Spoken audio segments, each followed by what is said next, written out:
উত্তর গুয়াহাটির রজাধুয়ার ব্রহ্মপুত্রের ঘাটে ভেসে এলো এক মৃতদেহ। গামছা পরিহিত অর্ধ উলঙ্গ অবস্থায় এই মৃতদেহটি প্রত্যক্ষ করেছেন এক স্থানীয় জাহাজ কর্মচারী। এই মৃতদেহটি প্রত্যক্ষ করার সাথে সাথে তিনি স্থানীয় পুলিশকে তৎপরতার সহিত খবর দেন। এই মৃতদেহটি অর্ধ উলঙ্গ অবস্থায় গামছা পরিহিত অবস্থায় ব্রহ্মপুত্রের ঘাটে এসে পৌঁছেছে। উত্তর গুয়াহাটির রজাদুয়ার ঘাটে ব্রহ্মপুত্রের পাড়ে ভেসে এলো এক মৃতদেহ। গামছা পরিহিত অর্ধ উলঙ্গ অবস্থায় মৃতদেহটি স্থানীয় এক জাহাজ কর্মচারী প্রত্যক্ষ করেন। সাথে সাথে তিনি স্থানীয় উদ্ধারকারী দল এবং পুলিশকে খবর দেন।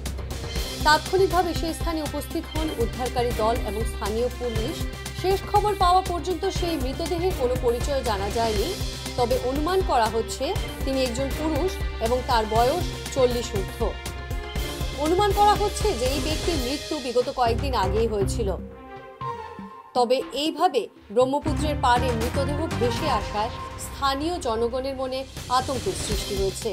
আপনার 10:40 মানৰ পৰা এটা ডেড বডি এইখিনিতে ঘূৰি আছিল।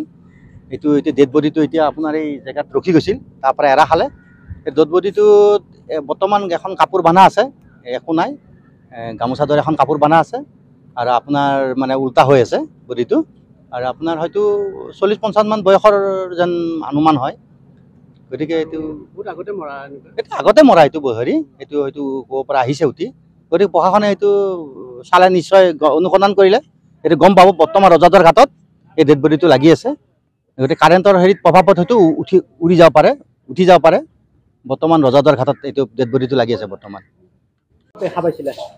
হয়, ৰজাদুৱাৰ পাৰঘাটেদি এটা ডেড বডি উঠি আহিছিলে। বহুত দিন হ'ল মানে হেৰি এক্সপায়াৰ হোৱা যেন পায়। এতিয়া পোক চোক লাগি গৈছে ডেড বডিটো, উৰি খাই পৰি আছে, একো ধৰিব নোৱাৰি।